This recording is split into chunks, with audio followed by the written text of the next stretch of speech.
3 tips to supercharge your 2025. Number 1, stop taking advice from people who aren't living the dream you're going after.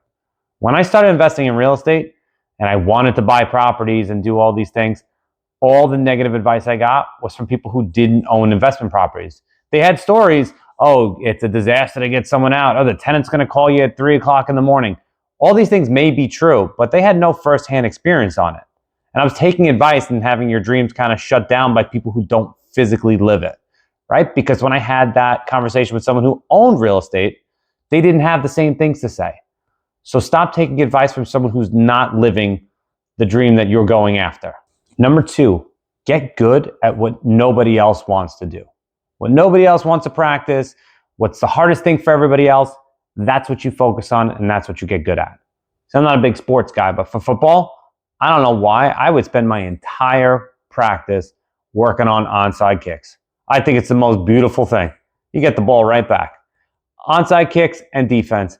Do that over and over again. What's your return on investment, right? Because nobody thinks of these things. So whether you're in business and everyone does email marketing, well, you be the first person that gets on the phone and changes the script. If everyone's on the phone, you be the first person to work on some sort of email that's catchy, some sort of product that stands out from the market. Get good at what nobody else practices. That's your key in everything. That's how you get ahead. And it's hard because it's more work.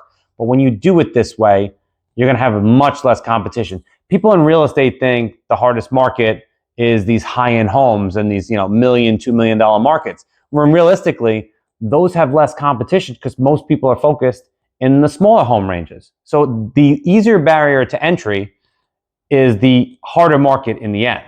So again, the higher end markets, there's harder to break into, but once you're in there, there's less competition.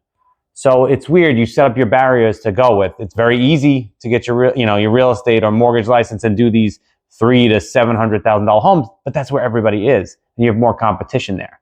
So get good and practice what nobody else does, and find your market inefficiencies. Number 3 is help someone behind you. No matter where you are in your journey, whether it's starting a business, buying your first investment property, there's always someone to help. Turn around and help the person behind you.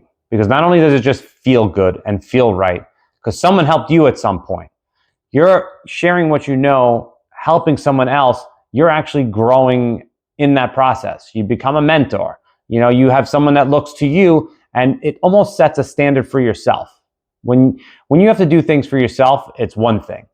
But when someone else has an image of you, you're going to protect that and defend that, and that's who you want to be. You will be the person, you will be a better person when you mentor. Even though you're doing it for the other, you're doing it to help the other person, but in return, you're going to be a better person. So no matter where you are, you could be day 5 of your journey. Turn around and help the guy on day 4. It will change your outlook on yourself. It will change your perspective, and it will help change and cement this new person you are.